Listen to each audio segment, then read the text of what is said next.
Good morning, good morning, good morning.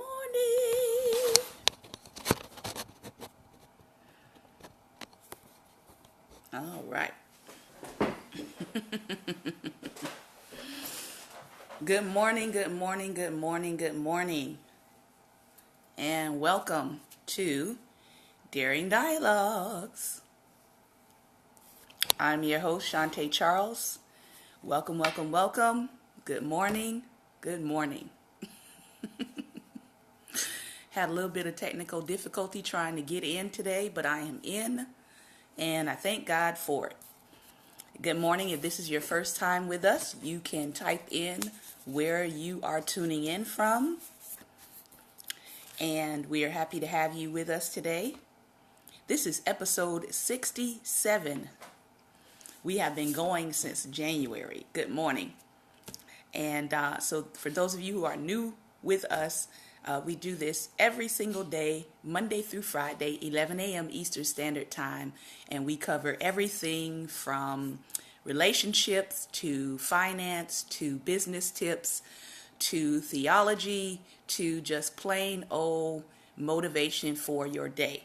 So again, thank you for joining us today. Today we are talking about relationships, and it is not misspelled. We're talking about relationships that are real, and we're talking about the things and the issues that surround our relationships. And in Daring Dialogues, we take the opportunity and we take this time to read to our viewers and to have discussion. So if I am following you and you are following me, then that means you can converse in the space. And we do that so we can keep out some of the trolls. So we can keep our conversation going and keep our conversation on point. So I hope that everybody is having a great and wonderful morning. I hope that you're able to take a break maybe from your work day. Good morning, Kathy Ray. And grab a little something to drink or a little something to nibble on. I've got some OJ here myself, and we are going to dig right in. Some people call this Reading Rainbow for adults. I said I'll take it. So today we are back in the book, Getting Serious About Getting Married. And we were talking about the concept of saying no to dating. Saying no to dating. And we talked about some reasons why people might want to say no to dating. And last time we talked about that in this book, we talked about how dating promotes a lack of equality. Dating promotes a lack of equality. Then we also talked about dating forces. No, we didn't talk about that one. Dating gives men too much time and too little accountability.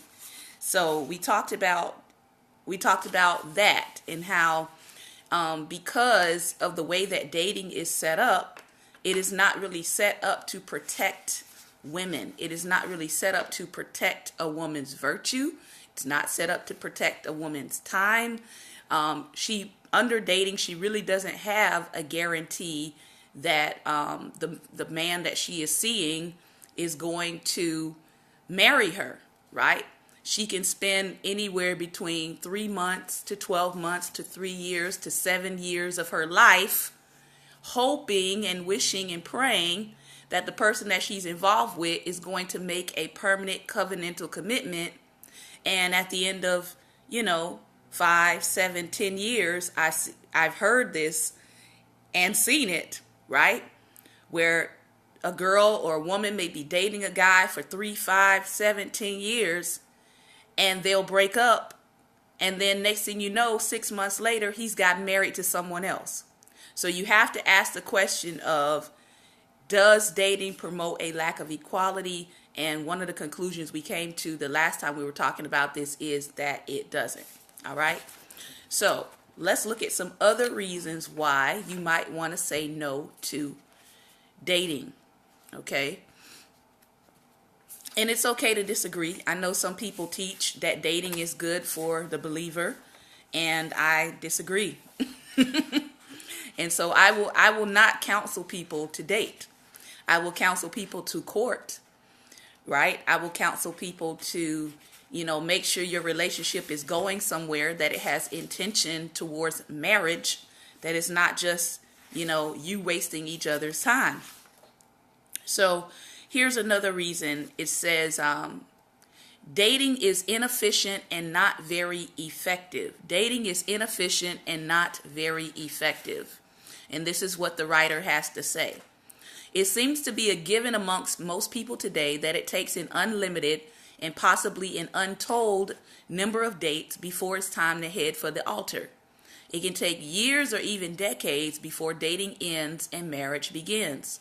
All this dating has left women tired. As Charlotte said on Sex and the City, I've been dating since I was 15. I am exhausted. Where is he? When is it time to quit dating and get married? Without an answer, the indefinite waiting leads to frustration. Whether we lead wild lives portrayed on Sex and the City, or we lead lives of quiet desperation, we are tolerating a high level of inefficiency. I would go so far as to say that we even tolerate a high level of incompetence and the absence of desired results. We embrace a system that we openly acknowledge has no guarantees of producing a husband at all. Because it is firmly believed that you have to go through a series of dating relationships before settling down to marriage, we do. Why do we tolerate it? I can't think of any other system in our lives that we allow to be so dysfunctional. We'd certainly never go through the hassle of house hunting without first being hopeful that we could find something within our price range. We'd not go through the time and expense of college without knowing we earn a degree when we completed the program. Some people argue that there's a benefit to this inefficiency. But staying single longer, some believe the quality of an eventual marriage will be better or the chances of divorce lower. However, experts suggest that while it is best to wait until the early 20s to get married, no additional benefits are found from further delaying marriage into the late 20s or 30s. The data fail to prove any benefit increasing the age of marriage beyond 22, which I think is really interesting because I got married at 22. Some also believe that staying single longer, there is more peace in the ultimate decision of whom to marry. We either claim to have met the right one, or we claim that having considered all the possibilities, we made the best and most informed choice.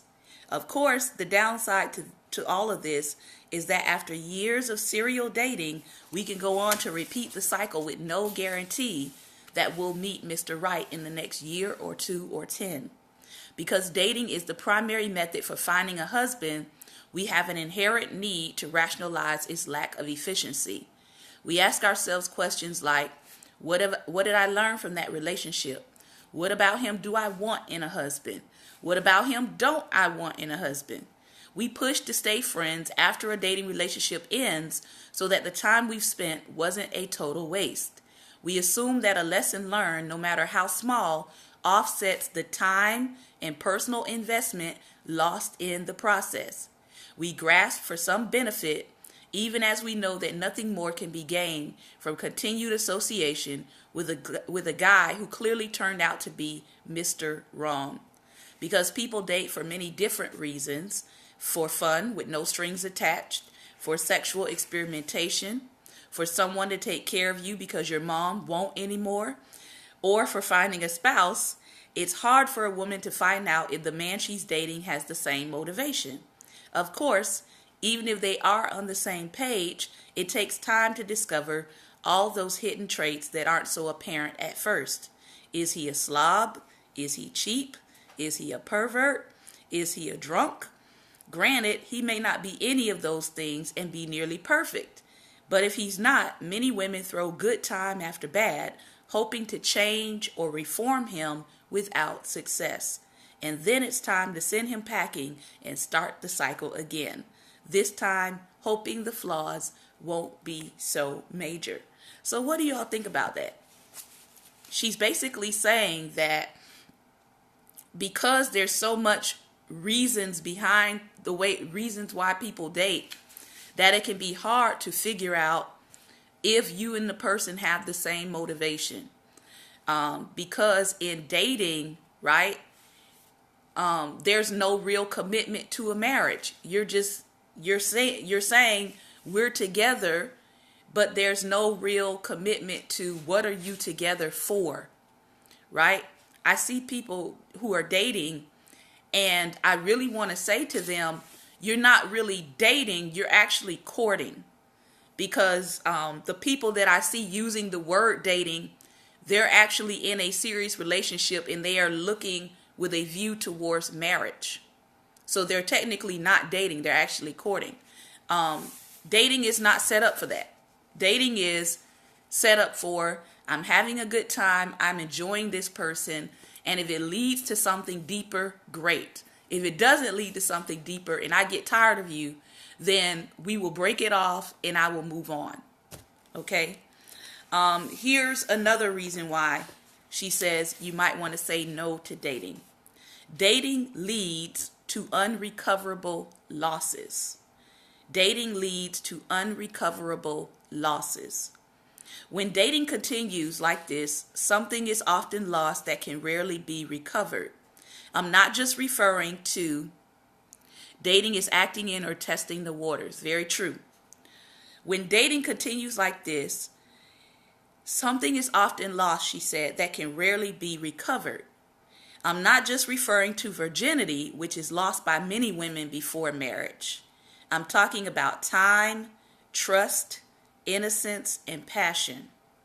As the differences between sexes become blurred, women sometimes deaden their senses to maintain dating's reputation as merely casual. Dating might lead to something more, marriage, but it doesn't have to. In the meantime, we're told to just hang in there and that it will all work out in the end. Women are forced to become more and more detached in order to survive the nature of dating. Wow. By keeping their emotions in check, by lowering their expectations, by caring some for the person, but not too much. Eventually, her emotional characteristics that set her apart as a woman began to disappear. Whoa. Women showing up at the altar today have often previously experienced a number of many divorces as a result of dating, even if there's no paperwork to prove it. Wow. So one of the premises, and I've heard people mention this before, but one of the premises she was saying about dating is that you're actually practicing divorce several times, even if there's no paperwork to prove it. As Barbara Defoe Whitehead has said, the emotional residue of chronic breakups is painfully obvious. We cannot continue to believe that setting boundaries is enough to offset the costs of dating. Though a good word of caution, telling women not to put too much of an emotional investment into dating denies our nature as women. We're back once more to the fact that God designed us for marriage. It is our nature to want it. And because that is how God made us, that's what we're invariably looking for as we date. Believing that we are able to successfully guard our hearts from hurt through a maze of dating relationships is like believing that seatbelts save lives in airplane crashes. Telling women to go through relationship after relationship, all the while suppressing their hopes and natural affection, is akin to telling someone to eat without their taste buds. If this were actually possible, we'd all be friends with our ex-boyfriends rather than decorating their photographs with horns and fangs, and even burning them. Just the fact that we need time to recover and heal after a breakup shows something was lost in the process. Rarely do we look back on past relationships and think, I'm really glad I got to know that guy. My life is so much better after dating him. Instead, we wish we hadn't wasted our time and that someone had warned us ahead of time. Now, I'm going to tell you, I'm going to be very, very frank. I begged my mother to let me start dating. My mother said, you are not allowed to date until you are 16. My sister started dating at 14. So I just automatically assumed that, that when I turned 14, I was going to be able to date too. But as we know with parents, they recognize the children that are a little bit faster than others, and that was me. And my mother said, no, you're going to start dating at 16. Do you think I listened to my mother? Do you think I actually waited till I was 16 to start dating? No, I didn't. I started dating at 14, secretly. And then I started, what book am I reading from? I'm reading from Getting Serious About Getting Married, and the author's name is Debbie Macon. So I started dating secretly at 14, did some things I shouldn't have done. Then with my mom's approval, I started, openly dating at 16. And then I got saved, or I rededicated my life to the Lord at 18. And let me tell you, between 14 and 18, by the time I got to 18, I was tired. So I can't imagine people who have been dating since they were 14, 15, and then they're in their 30s and they're still trying dating. Okay. Like I said when we talked about this last, I decided to kiss dating goodbye when I rededicated my life to the Lord. Because I saw how dating went in my teen years. And I was like, listen, I refuse to do this as a grown woman. I'm serious. I'm like, no, we're not doing this. Lord, the next gentleman that comes into my life that you introduce me to is going to need to want to marry me. We're not doing all this dating stuff. So that was my personal conviction. And I stuck to it. All right? So I kissed dating goodbye at 18. And all my friends was like, girl, you are crazy. You are in college. This is the time to explore and have all these boyfriends and do all of that. And I was like, okay, I had a couple of boyfriends my first semester in college. Then I rededicated my life. And then I was like, I'm not doing this anymore. And one thing it did was it automatically eliminated gentlemen who were trying to just pursue me for what they could get out of me for the moment. Or that were trying to pursue me for what they could get out of my underwear for the moment. It was an automatic deterrent. Okay? So I wanted to avoid bozo.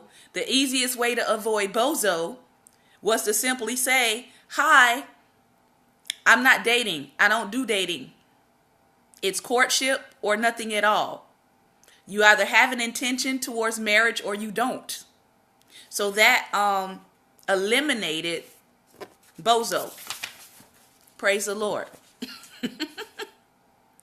And as I shared last time, I wound up getting engaged at 19. Wasn't looking for it. And I wound up getting married at 22 because I did actually go through a courtship process and marital counseling before I said I do. All right, so here's another reason why she says you might want to say no to dating. Dating devalues marriage. Exactly. Bye-bye, bozo. Nobody has time for that. Raise your hand if you have time for someone to waste your time in a relationship. Put a hand up there. Put a hand up there if you have time for someone to waste your time in a relationship. I didn't think so. Dating devalues marriage. Welcome, Prophet Jonathan. Welcome, Lady Apostle. Welcome, Samuel. Welcome, Bespoke. These are the faces that I can see up there. But also welcome to our viewers who are viewing outside of the app. who are viewing by Twitter, who are viewing on your laptop, and other means of viewing. Ain't nobody got time for that. Exactly. So she says dating devalues marriage. All right. She says parents jokingly talk about having shotguns ready for the moment a boy approaches their daughter. But when we view dating as a process for finding a spouse, we must admit that teenagers have no reason to date, since they are not in a position to be married. Uh-oh. And I think this is the point my mother was trying to get to me. And she wasn't saved, okay? Teenagers have no reason to date since they are not in a position to be married.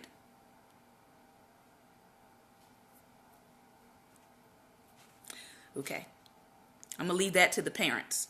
Teenagers have no reason to date since they are not in a position to be married. Think about that. Whew. Teenagers have no reason to date since they're not in a position to be married. Because what is dating for? What are y'all doing? You can have close friends, right? I know plenty of parents that allow their children to have close friends so they can learn how to get along with the opposite sex. That's important. Socialization.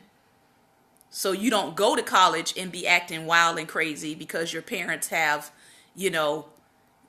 locked you in the house and locked you away, and you have no real true understanding of how to interact with the opposite sex.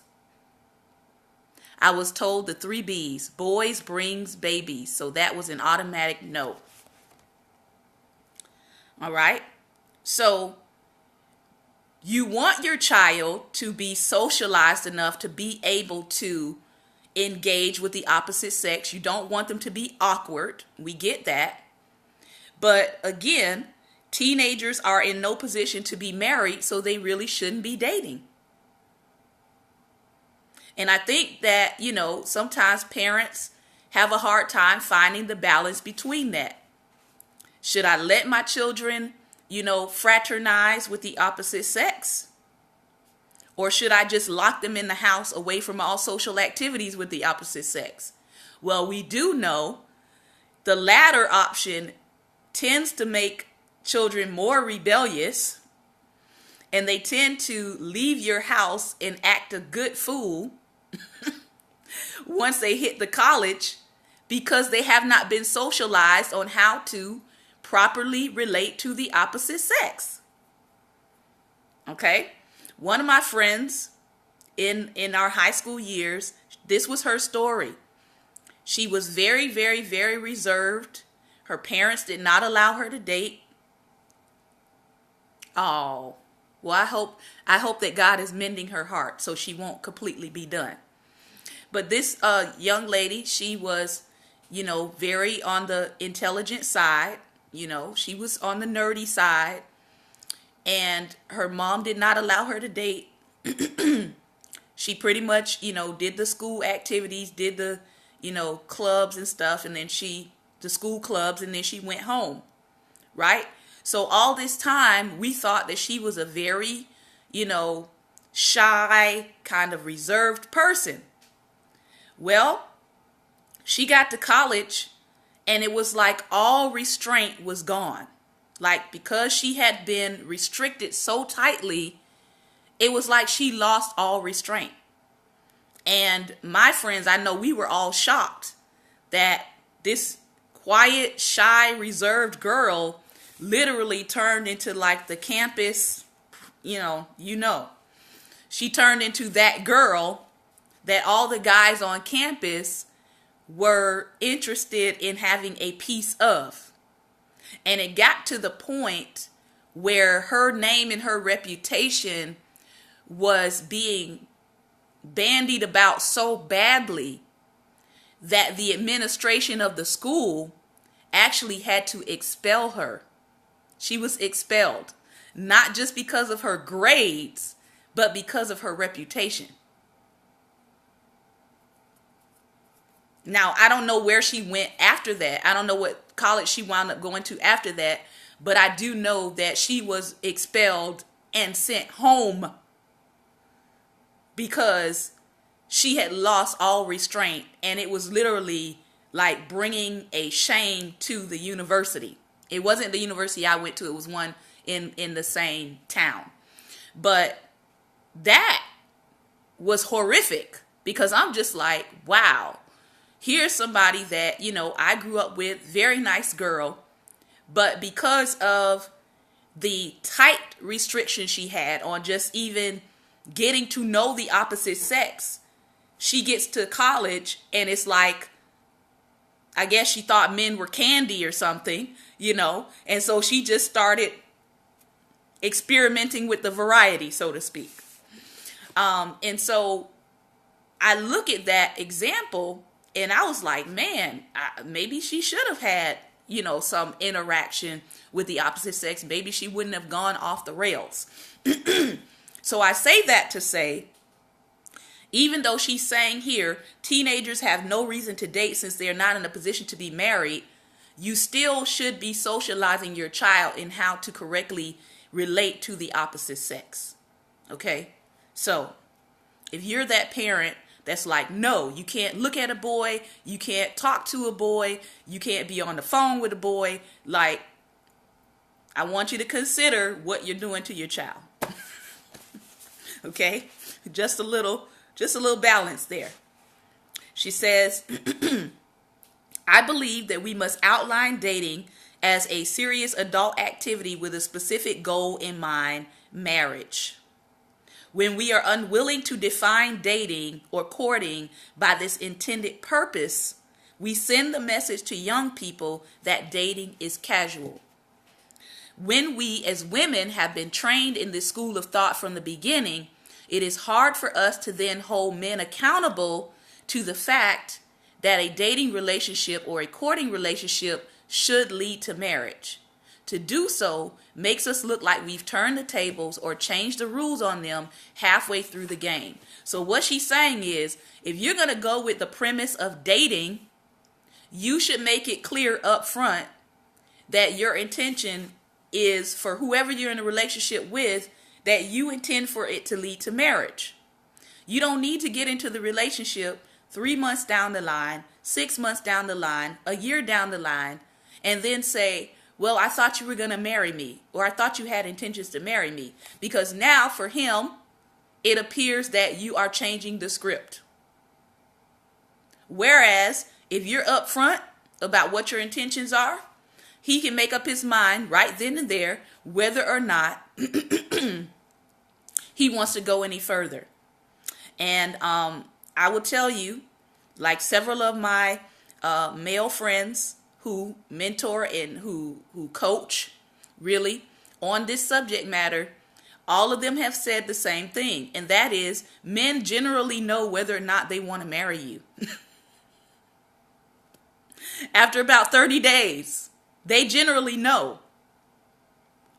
So it's not like they're going to tell you. They may not tell you in 30 days, I want to marry you, or I see you as my wife. They may not, some men do, right? Some men in 2 weeks, they're like, yep, she's the one.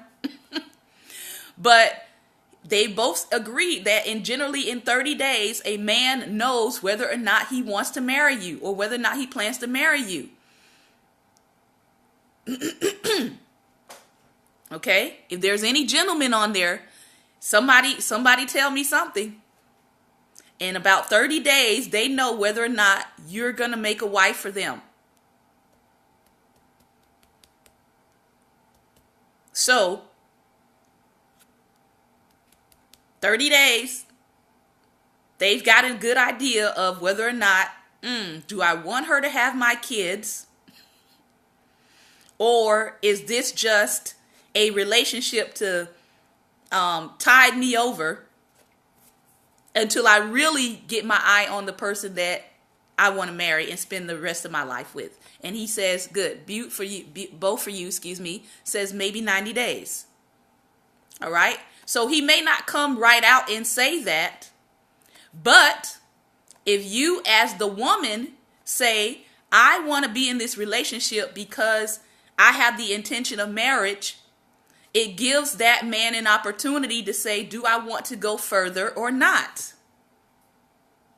But if you're acting all casual about it, like you don't care whether or not this is serious or not, then he is not obligated to have the same seriousness as he would if he were going into a relationship with the intention of marriage. So, ladies, be very clear at the beginning. Exactly. So don't make excuses to why you don't have a ring on it. All right? Let's keep going. By participating in the dating system from an early age without limiting the access, we give men, yes, it thins them out quickly. By participating in the dating system from an early age without limiting the access, we give men, or demanding a clear definition of dating's purpose, we can stop ourselves from getting a commitment later. If we want fun rather than a serious relationship from dating, correct, feelings escalate. So listen, she's saying, if you want fun rather than a serious relationship from dating, and you begin to accept that paradigm at an early age, it gets harder to switch the rules once you're ready for marriage. Having conditioned young men to no commitment fun for years, we cannot cry foul later when we find these same men are not wanting to settle down and marry according to our plans and desires. Why? Because you have conditioned them, and definitely our society has conditioned them to think that dating means fun and no commitment. Fun and no commitment. And so there are a lot of men that have no problem having fun and no commitment.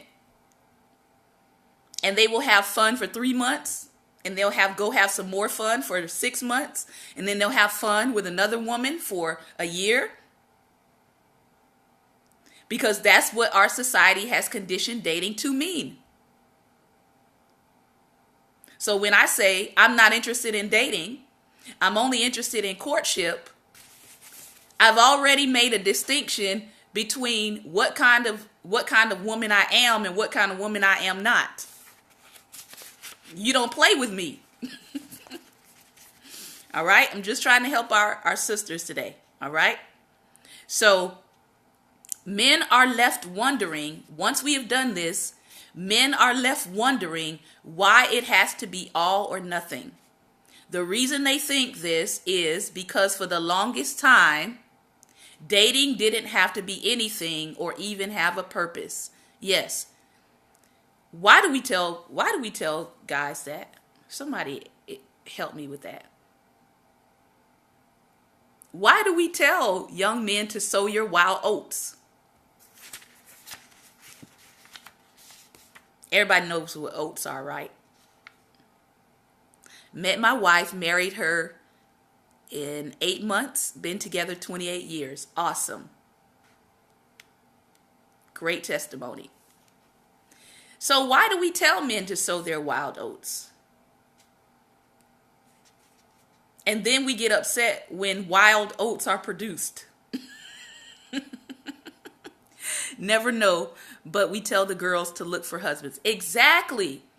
So we start off right off the bat giving two sets of rules, and clearly you're going to have some problems when these two people come together, because one has been told go sow your wild oats, while the other one is told wait and be pure and wait for that special guy, etc.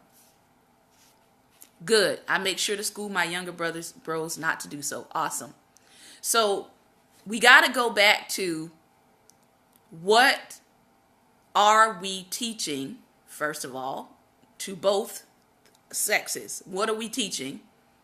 And if we're teaching things that are going to become contrary in the end, then we need to go back and we need to see what are we teaching.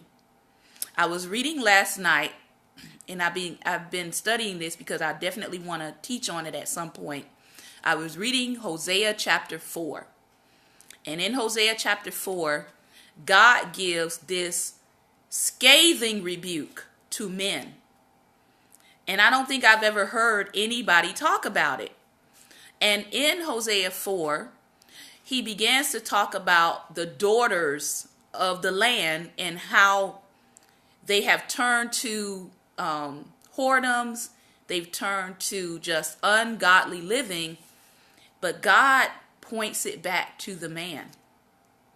And so I encourage you to take a look at that because I'm going to talk about it probably next week. But Hosea 4 is very, very powerful because a lot of times people say, you know, women are doing this, women are doing that.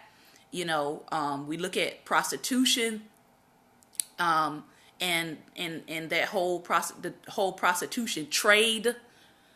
And God has something to say about it in Hosea 4. He actually does not even address the women at all. He addresses the men. So that was very surprising. But I'll talk about that next week. She says, I believe that such a casual attitude towards dating leads to a casual attitude towards marriage.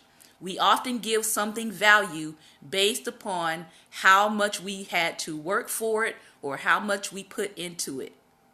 To treat dating lightly reduces the value you will place on marriage.